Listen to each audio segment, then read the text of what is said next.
السلام علیکم ورحمۃ اللہ تعالی وبرکاتہ۔ نحمده ونصلي ونسلم على رسوله الكريم اما بعد فاعوذ باللہ من الشیطان الرجیم بسم اللہ الرحمن الرحیم ان اللہ وملائکته یصلون علی النبی یا ایھا الذین آمنوا صلوا علیہ وسلموا تسلیما اللهم صل علی سیدنا ومولانا محمد معدن الجود والکرم وآلہ الکرام وابنہ الکریم وبارک وسلم صلاۃ وسلام علیک یا رسول اللہ صلی اللہ تعالی علیہ وسلم۔ سورہ آل عمران آیت نمبر 44 یعنی 44 کی تفسیر ہے۔ اللہ تبارک و تعالی ارشاد فرماتا ہے ذالک من انباء الغیب نوحیہ الیک وما كنت لديهم اذ يلقون اقلامهم ايهم يكفل مريم وما كنت لديهم اذ يختصمون۔ یہ غیب کی خبریں ہیں جو ہم خفیہ طور پر تمہیں بتاتے ہیں اور تم ان کے پاس موجود نہ تھے جب وہ اپنی قلموں سے قرعہ ڈالتے تھے کہ ان میں کون مریم کی پرورش کرے گا، اور تم ان کے پاس نہ تھے جب وہ جھگڑا کر رہے تھے۔ اب یہاں پر دیکھیں، اس سے پہلے حضرت مریم رضی اللہ تعالی عنہا کا واقعہ بیان ہوا،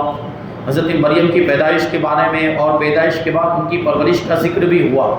اور اسی میں ضمناً یہ بات بتائی گئی تھی کہ ان کی پرورش کس نے کی تھی، حضرت زکریا علیہ السلام نے ان کی پرورش کی تھی۔ لیکن بہت سارے دعوے دار تھے حضرت مریم رضی اللہ تعالی عنہا کی پرورش کے، ان میں سے حضرت زکریا کو یہ موقع کیسے ملا حضرت مریم رضی اللہ تعالی عنہا کی پرورش کرنے کا، اس کا ذکر اس آیت کریمہ میں،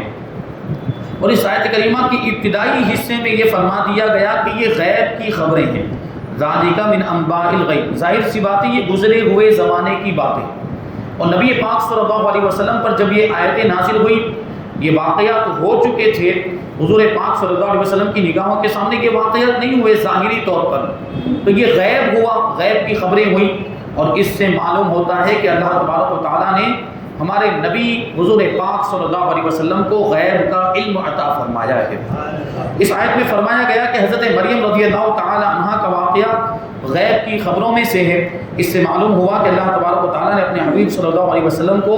غیب کے علوم عطا فرمائے ہیں۔ تمام انبیاء کرام علیہ السلام کے واقعات جو قرآن و حدیث میں آئے ہیں سب غیب کی خبریں ہیں، کیونکہ وہ گزرے ہوئے زمانے کی خبریں، گزرے ہوئے زمانے کے تعلق سے کسی چیز کی خبر دینا، یہ غیب کی خبر۔ غیب کا مطلب ہی ہوتا ہے پوشیدہ چیز، چھپی ہوئی چیز جو ہماری نگاہوں کے سامنے نہ ہو۔ تو جو واقعہ ہو چکا وہ بھی ہمارے لیے پوشیدہ ہے، وہ بھی ہمارے لیے چھپی ہوئی چیز، اور جو واقعات آگے ہونے والے ہیں آئندہ زمانے میں ان کا بھی یہی حال ہے۔ تو گزرے ہوئے زمانے میں کسی واقعے کی خبر دینا یا آنے والے زمانے میں کسی واقعے کی خبر دینا یہ غیب کی خبر ہوا کرتا ہے۔ پھر یہ جو فرمایا کہ وہ قلم ڈال رہے تھے، یہ حضرت مریم رضی اللہ تعالی عنہا کی پرورش کے بارے میں ہے کہ بہت سارے لوگ ان کی پرورش کے امیدوار تھے، اس لیے آپس میں بحث و مباحثہ کے بعد انہوں نے قرآن اندازی پر فیصلہ چھوڑ دیا، یعنی قرآن اندازی کریں گے اور اس کے بعد جس کا نام نکلے گا وہی حضرت مریم رضی اللہ تعالی عنہا کی پرورش کرنے کا حقدار ہوگا۔ چنانچہ جن قلموں سے وہ لوگ تورات لکھا کرتے تھے، دیکھیں یہاں پہ غور کرنے کی ضرورت ہے کہ حضرت مریم رضی اللہ تعالی عنہا کو آپ کی والدہ کہاں لے کر گئی تھی؟ بیت المقدس کے خادموں کے پاس، جو علماء تھے، آسمانی کتابوں کے عالم تھے، ان کے پاس حضرت مریم رضی اللہ تعالی عنہا کی والدہ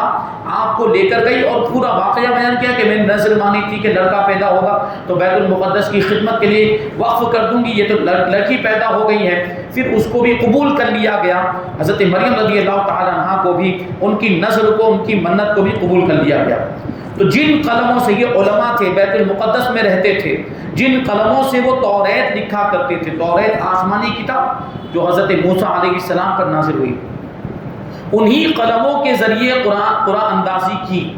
اور یہ طے پایا کہ ہر کوئی اپنا قلم پانی میں رکھے، اور پانی سے مراد میں نے عرض کیا تھا کہ نہر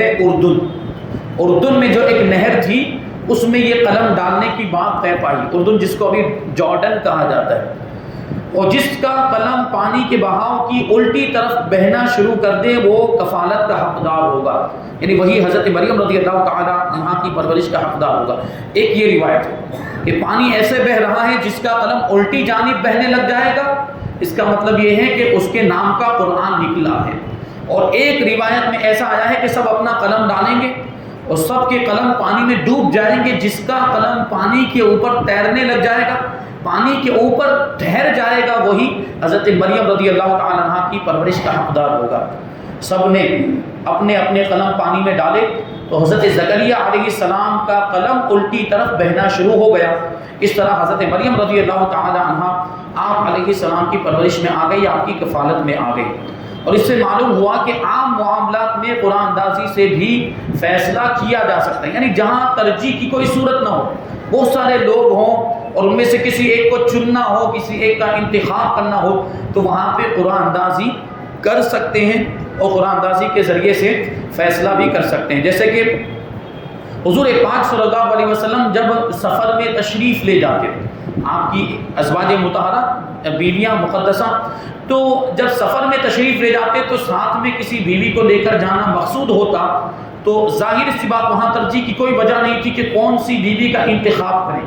کون سی بیوی کو سفر میں ساتھ میں لے کر جائیں۔ تو حضور پاک صلی اللہ علیہ وسلم اس وقت ازواج مطہرات میں قرآن اندازی فرمایا کرتے تھے، یعنی وہ جیسے ہمارے یہاں پر وہ چٹھی میں نام لکھے جاتے ہیں، مختلف چٹھیاں، اور ان چٹھیوں کو پھر ایسے حرکت دے کر ان کو ڈالا جاتا ہے، ان کو پھینکا جاتا ہے، پھر اس میں سے چٹھی اٹھائی جاتی ہے، تو اس چٹھی میں جس کا نام نکلتا ہے اسی کے تعلق سے جو معاملہ چل رہا ہے اس کا فیصلہ کر دیا جاتا ہے۔ تو نبی پاک صلی اللہ علیہ وسلم بھی ایسا کرتے تھے، اور قرآن اندازی کے بعد جس زوجہ محترمہ کا نام نکلتا تھا، اللہ کے رسول صلی اللہ علیہ وسلم ان کو اپنے ساتھ میں سفر میں لے جایا کرتے تھے، کیونکہ سنت سے بھی ثابت ہے۔ آیت نمبر 45 اللہ تبارک و تعالیٰ فرماتا ہے اذ قالت الملائکۃ یا مریم ان اللہ یبشرک بکلمۃ منہ اسمہ المسیح عیسی ابن مریم وجیہا فی الدنیا والآخرہ ومن المقربین۔ اور یاد کرو جب فرشتوں نے مریم سے کہا اے مریم اللہ تجھے اپنی طرف سے ایک خاص کلمے کی بشارت دیتا ہے جس کا نام مسیح عیسیٰ ابن مریم ہوگا، وہ دنیا اور آخرت میں بڑی عزت والا ہوگا اور اللہ کے مقرب بندوں میں سے ہوگا، اللہ کے خاص بندوں میں سے ہوگا۔ حضرت عیسیٰ علیہ السلام کو اس آیت کریمہ میں کلمۃ اللہ کہا گیا، اللہ کا کلمہ کہا گیا، اس لیے کہا گیا کہ اللہ تبارک و تعالیٰ نے حضرت عیسیٰ علیہ السلام کو لفظ کن سے پیدا فرمایا، یعنی حضرت عیسیٰ علیہ السلام کے جسم مبارک کو اللہ تبارک و تعالیٰ نے کن سے پیدا فرمایا۔ آپ کے جسم کی پیدائش لفظ کن سے ہوئی ہے، اور باپ اور ماں کے نطفے سے نہیں ہوئی۔ عام حالات میں جو بچہ پیدا ہوتا ہے ماں اور باپ کے نطفے سے، مرد اور عورت کے نطفے سے مل کر پیدا ہوتا ہے، لیکن یہاں تو بات مختلف ہے، کیونکہ حضرت مریم رضی اللہ تعالی عنہا کا کوئی شوہر نہیں تھا، آپ کنواری تھی، آپ کی شادی ہی نہیں ہوئی تھی، پھر وہ میلاد کا سوال ہی نہیں پیدا ہوتا ہے۔ اللہ تبارک و تعالیٰ نے بغیر نطفے کے اللہ تبارک و تعالیٰ نے کن فرما کر حضرت عیسیٰ علیہ السلام کو پیدا فرمایا۔ مطلب یہ ہوا کہ فرشتے کو بھیجا، فرشتے نے پھونک ماری تو اس کے ذریعے سے حمل ہو گیا، اور حضرت عیسیٰ علیہ السلام اس طریقے سے دنیا میں تشریف لائے۔ اللہ تعالیٰ فرماتا ہے ان مثل عیسیٰ عند اللہ کمثل آدم خلقہ من تراب ثم قال له کن فیکون۔ بے شک عیسیٰ کی مثال اللہ تبارک و تعالیٰ کے نزدیک آدم کی طرح ہے، اسے مٹی سے پیدا کیا، پھر اسے فرمایا ہو جا تو وہ ہو گیا۔ یعنی اللہ تبارک و تعالیٰ نے حضرت آدم علیہ السلام کو مٹی سے بغیر ماں باپ کے پیدا کیا، اسی طریقے سے حضرت عیسیٰ علیہ السلام کو بغیر باپ کے پیدا کیا۔ یعنی وہاں پر بھی دیکھیے کہ نطفے کا کوئی دخل نہیں تھا اور میاں بیوی کے ملاپ کا بھی کوئی دخل نہیں تھا، اسی طریقے سے یہاں پر بھی نطفے کا بیچ میں کوئی دخل نہیں اور میاں بیوی کے ملاپ کا کوئی دخل نہیں۔ حضرت عیسیٰ علیہ السلام کے بارے میں فرمایا کہ وہ اللہ کا کلمہ ہے، اور نام مبارک عیسیٰ ہے، لقب مسیح ہے، کیونکہ حضرت عیسیٰ علیہ السلام مس کر کے یعنی چھو کر شفا دے دیا کرتے تھے، مسح کر کے کسی کو بھی چھو کر شفا دے دیا کرتے تھے۔ دنیا اور آخرت میں عزت و وجاہت والے ہیں اور اللہ تبارک و تعالیٰ کے مقرب بندے ہیں۔ اس آیت میں حضرت عیسیٰ علیہ السلام کی نسبت باپ کی بجائے ماں کی طرف کی گئی، یعنی عیسیٰ ابن مریم کہا گیا۔ اس سے بھی معلوم ہوا کہ حضرت عیسیٰ علیہ السلام بغیر باپ کے صرف ماں سے پیدا ہوئے ہیں، کیونکہ اگر آپ علیہ السلام کا کوئی باپ ہوتا تو یہاں آپ علیہ السلام کی نسبت ماں کی طرف نہ ہوتی بلکہ باپ کی طرف ہوتی، کیونکہ یہ دنیا کا قانون ہے کہ بچے کو اس کے باپ کی طرف منسوب کیا جاتا ہے، لیکن یہاں پر باپ کا ذکر نہیں، آپ کی والدہ ماجدہ کا ذکر ہے، اور اس سے ثابت ہوتا ہے کہ حضرت عیسیٰ علیہ السلام بغیر باپ کے پیدا ہوئے، جیسا کہ قرآن مجید میں خود پروردگار فرماتا ہے ادعوہم لآبائہم هو اقسط عند اللہ، کہ لوگوں کو ان کے باپوں کی نسبت سے پکارو، یہ اللہ کے نزدیک انصاف سے زیادہ قریب ہے۔ مطلب یہ ہوا کہ حضرت عیسیٰ علیہ السلام کے کوئی باپ نہیں، ورنہ ان کے باپ کا نام یہاں پر ذکر کیا جاتا، یہاں ان کے باپ کا نام نہیں ہے۔ اس کا مطلب یہ ہے کہ حضرت عیسیٰ علیہ السلام بغیر باپ کے دنیا میں تشریف لائے۔ آیت نمبر 46 اللہ تبارک و تعالی فرماتا ہے وَيُكَلِّمُ النَّاسَ فِي الْمَهْدِ وَكَهْلًا وَمِنَ الصَّالِحِينَ، اور وہ لوگوں سے جھولے میں اور بڑی عمر میں بات کرے گا اور خاص بندوں میں سے ہوگا۔ یہاں جو فرمایا کہ جھولے میں بات کرے گا، گہوارے میں جو چھوٹا بچہ ہوتا ہے جس کو جھولے میں جھولا دیا جاتا ہے، تو کہتے ہیں حضرت عیسیٰ علیہ السلام کی 3 شانیں اور 3 خوبیاں اس آیت کریمہ میں بیان ہوئی ہیں۔ پہلی کیا بات ہے؟ پہلی خوبی اور پہلی شان کہ بات کرنے کی عمر سے پہلے ہی آپ کلام کریں گے، یعنی بچے جس عمر میں بات کرنے لگتے ہیں اس سے بھی پہلے اللہ تبارک و تعالیٰ آپ کو بات کرنے کی قدرت عطا فرمائے گا۔ چنانچہ سورہ مریم آیت نمبر 29 سے لے کر 33 میں حضرت عیسیٰ علیہ السلام کا کلام مذکور ہے، یعنی آپ نے بچپنے میں جو گفتگو کی تھی، گہوارے میں جو گفتگو کی تھی، اور کلام کرنے کی عمر تک پہنچنے سے پہلے جو لوگوں سے بات چیت کی تھی، اس کا ذکر قرآن مجید میں سورہ مریم کے اندر موجود ہے۔ وہ کیا بات چیت کی تھی وہ سب الفاظ بھی اس میں ذکر کیے گئے۔ دوسری جو خصوصیت ہے، پکی عمر میں بھی لوگوں سے کلام کریں گے، اور وہ یوں کہ آسمان سے اترنے کے بعد حضرت عیسیٰ علیہ السلام لوگوں سے کلام کریں گے۔ حضرت عیسیٰ علیہ السلام کو آسمان پر اٹھا لیا گیا جب آپ کی عمر 33 سال کی تھی، اور دنیا میں جب واپس آسمان سے اتریں گے قیامت کے قریب تو 7 سال تک آپ حیات رہیں گے۔ اس طرح ٹوٹل آپ کی عمر ہو جائے گی 40 سال۔ اس کو پکی عمر کہا جاتا ہے۔ 33 سال کے بعد 35 سال کے بعد کی جو عمر ہوتی اس کو پکی عمر کہا جاتا ہے، جس کو ہم لوگ ادھیڑ عمر سے تعبیر کرتے ہیں۔ نوجوانی سے تھوڑا آگے بڑھ کے یہ عمر ہوتی ہے، تو اس عمر میں بھی حضرت عیسیٰ علیہ السلام کلام کریں گے۔ اس کا مطلب یہ ہوا کہ جب آسمان سے اتریں گے تب بھی لوگوں سے کلام کریں گے دوبارہ، اور اس سے ثابت ہوتا ہے کہ حضرت عیسیٰ علیہ السلام آسمان سے زمین کی طرف اتریں گے، جیسا کہ احادیث میں آیا ہے، اور دجال کو قتل کریں گے۔ دجال کا فتنہ بہت ہی سخت ہوگا، جو دجال کو مانے گا وہ اس کو زندہ رکھے گا، اور جو دجال کو نہیں مانے گا وہ اس کو قتل کر دے گا۔ اور ایک یہ مطلب اس کے تعلق سے روایت ہے کہ جو دجال کو مانے گا وہ اس کو اپنی جنت میں ڈالے گا، جبکہ وہ حقیقت میں جہنم ہے، اور جو دجال کو نہیں مانے گا وہ اسے اپنی جہنم میں ڈالے گا، جبکہ وہ حقیقت میں جنت ہے۔ اس طرح، اور اس کی پیشانی پر کاف فا را لکھا ہوگا، یعنی کافر لکھا ہوگا، جس کو ایمان والے ہی پڑھ پائیں گے، جو مومن نہیں وہ اس کو نہیں پڑھ پائے گا، اور ایمان والے اس کو پڑھیں گے تو سمجھ جائیں گے کہ یہ دجال ہے، اس کو نہیں ماننا ہے، اس کی بات کو نہیں ماننا ہے اور اس کی اطاعت نہیں کرنی ہے، اس لیے ایمان والے تو اس کا انکار کر دیں گے۔ اور جب دجال پوری دنیا میں فتنہ پھیلا رہا ہوگا، پوری دنیا میں فساد مچا رہا ہوگا، حضرت عیسیٰ علیہ السلام بالکل اسی وقت آسمان سے دمشق کی جامع مسجد کے مینارے پر اتریں گے۔ دمشق کی جامع مسجد کے مینار پر، وہ مینار آج بھی اس جامع مسجد میں موجود ہے، اسی مینار پر آپ تشریف لائیں گے، فجر کا وقت ہوگا۔ پھر دجال جب ملک شام آئے گا تو حضرت عیسیٰ علیہ السلام وہاں سے پھر بیت المقدس تشریف لائیں گے۔ جب وہ بیت المقدس کے قریب آئے گا تو حضرت عیسیٰ علیہ السلام کی خوشبو سے وہ پگھلنے لگے گا، یعنی ہلاک ہونے لگے گا، وہ بھاگے گا، حضرت عیسیٰ علیہ السلام اسے پکڑ کے قتل کر دیں گے۔ اس طرح دجال کا خاتمہ ہو جائے گا۔ لہٰذا جیسے حضرت عیسیٰ علیہ السلام کا بچپن میں کلام کرنا معجزہ ہے، ایسے ہی پکی عمر میں اس طرح کلام کرنا بھی معجزہ ہے، یعنی آسمان سے واپس آ کر کلام کرنا یقیناً یہ ایک معجزہ ہے۔ یا یہ یہاں پر ایک مقصد ہے آیت کریمہ کا کہ بچپن میں کلام کریں گے، اس کا مطلب یہ نہیں کہ زیادہ عمر ہونے کے بعد پکی عمر میں کلام نہیں کریں گے، مطلب یہ ہے کہ پکی عمر میں بھی وہ کلام کریں گے۔ اور تیسری جو خصوصیت ہے وہ یہ ہے کہ آپ اللہ تبارک و تعالیٰ کے خاص بندوں میں سے ہیں۔ مجموعی طور پر سورہ آل عمران کی آیت نمبر 45 اور 46 میں حضرت عیسیٰ علیہ السلام کی بہت سی صفات بیان ہوئی۔ پہلی یہ کلمت اللہ ہونا، مسیح ہونا، حضرت مریم رضی اللہ تعالی عنہا کا بیٹا بیٹا ہونا، بغیر باپ کے پیدا ہونا، دنیا میں عزت والا ہونا کہ قرآن کے ذریعے سارے عالم میں ان کے نام کی دھوم مچا دی گئی۔ حضرت عیسیٰ علیہ السلام کا تذکرہ قرآن میں آ گئے، اور جو بھی قرآن پڑھتا ہے حضرت عیسیٰ علیہ السلام کا تذکرہ کرتا ہے تو ان کا ذکر ہو رہا ہے، ان کا چرچا ہو رہا ہے۔ آخرت میں خصوصی عزت والے ہوں گے حضرت عیسیٰ علیہ السلام۔ بہت سے طریقوں سے یہ معاملہ ہوگا، ان میں سے ایک یہ بھی ہے کہ قیامت میں انہی کے ذریعے مخلوق کو حضور صلی اللہ علیہ وسلم تک رہنمائی ملے گی۔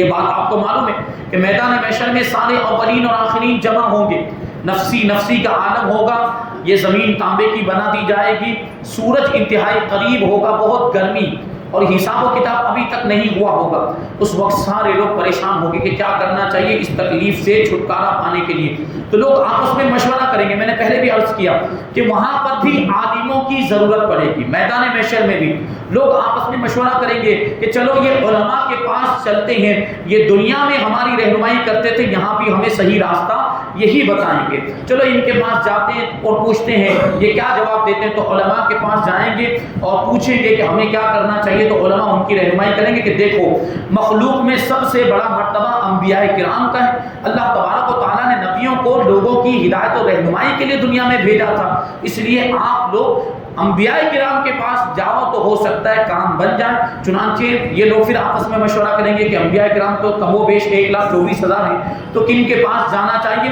مشورہ ہوگا کہ حضرت آدم علیہ السلام سب سے پہلے نبی ہیں، دنیا میں سب سے پہلے انسان ابو البشر ہیں، سارے انسانوں کے والد ہیں، ان کے پاس جاتے ہیں۔ حضرت آدم علیہ السلام کے پاس جائیں گے تو حضرت آدم علیہ السلام کیا کہیں گے، اذهبوا الی غیری، میرے علاوہ کسی اور کے پاس جاؤ۔ تو حضرت ابراہیم علیہ السلام کے پاس آئیں گے، حضرت نوح علیہ السلام کے پاس آئیں گے، حضرت موسیٰ علیہ السلام کے پاس آئیں گے، بہت سارے انبیاء کرام کے پاس لوگ اس طرح ہوتے آئیں گے، اور سارے انبیاء کرام یہی کہیں گے اذهبوا الی غیری، اذهبوا الی غیری، یعنی کسی اور کے پاس جاؤ۔ یہاں تک کہ ہوتے ہوتے لوگ حضرت عیسیٰ علیہ السلام کے پاس پہنچیں گے۔ اور یہ غور کرنے کی بات ہے کہ ہمارے آقا حضور رحمت عالم صلی اللہ علیہ وسلم سے پہلے جو نبی ہوئے ہیں، یعنی انبیاء کرام میں سیکنڈ لاسٹ میں جو سب سے جن کا نمبر آتا ہے وہ حضرت عیسیٰ علیہ السلام ہے، یعنی حضور سے پہلے حضرت عیسیٰ علیہ السلام کا زمانہ تھا، تو لوگ حضرت عیسیٰ علیہ السلام کے پاس آئیں گے۔ تو اب حضرت عیسیٰ علیہ السلام یہ نہیں کہیں گے کہ اذهبوا الی غیری، کیونکہ سارے انبیاء کرام کے پاس سے تو مخلوق ہو کر آئی ہوگی، اب نبی پاک صلی اللہ علیہ وسلم رہ گئے، آپ کی ذات بابرکات باقی ہوگی، تو حضرت عیسیٰ علیہ السلام کہیں گے کہ محمد الرسول اللہ کی طرف چلے جاؤ صلی اللہ علیہ وسلم۔ اب جب مخلوق حضور پاک صلی اللہ علیہ وسلم کی بارگاہ میں آئے گی تو حضور کہیں گے انا لہا، میں اسی کام کے لیے ہوں، میں اسی کام کے لیے ہوں۔ تو یہ شرف اور یہ خصوصیت حضرت عیسیٰ علیہ السلام کو حاصل ہوئی کہ میدان محشر میں لوگوں کی رہنمائی حضور پاک صلی اللہ علیہ وسلم کی طرف آپ ہی فرمائیں گے۔ اور چھٹی خصوصیت اور چھٹی بات یہ بیان کی گئی کہ بارگاہ الہی میں بہت زیادہ قرب و منزلت رکھنے والے ہیں حضرت عیسیٰ علیہ السلام۔ معلوم ہوا کہ پیغمبروں کی نعت خوانی یہ اللہ تبارک و تعالیٰ کی سنت ہے، پیغمبروں کی خوبیاں بیان کرنا، پیغمبروں کی تعریف کرنا، یہ اللہ تبارک و تعالیٰ کی سنت۔ دیکھیں یہاں پہ حضرت عیسیٰ علیہ السلام کی تعریف ہے، یہاں پر حضرت عیسیٰ علیہ السلام کی نعت ہے، تو پیغمبروں کی نعت بیان کرنا، ان کی تعریف کرنا یہ سنت الہیہ ہے، اور اس میں بہت زیادہ ثواب ہے۔ تو اللہ تبارک و تعالیٰ، مطلب اللہ تبارک و تعالیٰ کے انبیاء کرام کم و بیش 1,24,000، ان سب کی تعریف کرنا کار ثواب ہے۔ اور جو انبیاء کرام میں سب سے زیادہ افضل ہیں، جو سب سے بڑا مرتبہ رکھتے ہیں، وہ ہمارے آقا ہیں، ان کی تعریف کرنا اور ان کی نعت بیان کرنا ان سب کے مقابلے میں سب سے زیادہ فضیلت رکھتا ہے۔ تو حضور کی تعریف بیان کرنی چاہیے، حضور کی نعت بیان کرنی چاہیے۔ اللہ تبارک و تعالی ہمیں اس کی توفیق عطا فرمائے۔ اب اس کے بعد جو بات ہے وہ اس کو شامل کر لیتے ہیں۔ آیت نمبر 47 میں حضرت مریم رضی اللہ تعالی عنہا کا قول نقل کیا گیا، قالت ربی انا یکون لی ولد ولم یمسسنی بشر قال کذلک اللہ یخلق ما یشاء اذا قضى امرا فانما یقول له کن فیکون۔ مریم نے عرض کیا کہ اے میرے رب، میرے یہاں بچہ کیسے ہوگا، مجھے تو کسی شخص نے ہاتھ بھی نہیں لگایا۔ تو اللہ نے فرمایا اللہ یوں ہی جو چاہتا ہے پیدا کرتا ہے، جب وہ کسی کام کا فیصلہ فرما لیتا ہے تو اسے صرف اتنا فرماتا ہے کہ ہو جا تو وہ کام فوراً ہو جاتا ہے۔ جب فرشتوں نے حضرت مریم رضی اللہ تعالی عنہا کو بیٹے کی بشارت دی کہ اللہ آپ کو بیٹا عطا فرمانے والا ہے، تو انہوں نے تعجب سے اور حیرت سے یہ عرض کیا، یا اللہ میرے یہاں بچہ کیسے ہوگا؟ مجھے تو کسی شخص نے ہاتھ بھی نہیں لگایا، اور دستور یہ ہے کہ بچہ عورت اور مرد کے ملاپ سے پیدا ہوتا ہے، تو پھر مجھے بچہ کس طرح عطا ہوگا؟ نکاح کے ذریعے سے ہوگا یا یوں ہی بغیر مرد کے ہوگا؟ تو جواب ملا کہ اسی حالت میں، یعنی تم کنواری ہی رہو گی اور فرزند پیدا ہو جائے گا۔ چنانچہ اللہ تبارک و تعالیٰ، کیونکہ اللہ تبارک و تعالیٰ بڑی قدرت والا ہے، وہ جب حضرت آدم علیہ السلام کو بغیر ماں باپ کے پیدا کرنے پر قادر ہے، تو حضرت عیسیٰ علیہ السلام کو بغیر باپ کے صرف ماں سے پیدا کرنے پر بھی قادر ہے۔ اللہ بڑی قدرت والا ہے، اور اس کی شان یہ ہے کہ جب وہ کسی کام کا فیصلہ فرما لیتا ہے تو اسے صرف اتنا فرماتا ہے ہو جا تو وہ کام ہو جایا کرتا ہے۔ تو یہاں پر حضرت عیسیٰ علیہ السلام کی پیدائش کا ذکر ہے، اور اس کے بعد حضرت عیسیٰ علیہ السلام کی شان مزید آنے والی آیتوں میں آیت نمبر 48 اور آیت نمبر 49 میں بیان کی گئی ہے، اور حضرت عیسیٰ علیہ السلام کے معجزات بھی اس آیت میں بیان ہوئے ہیں۔ انشاءاللہ تبارک و تعالیٰ اس کو ہم آئندہ درس میں شامل کریں گے۔ اللہ تبارک و تعالیٰ کی بارگاہ میں دعا ہے کہ جو کچھ بھی بیان ہو اس پر ہم سب کو عمل کرنے کی توفیق عطا فرمائے، اور نور قرآن سے ہم سب کے دلوں کو روشن اور منور فرمائے۔ وما علینا الا البلاغ۔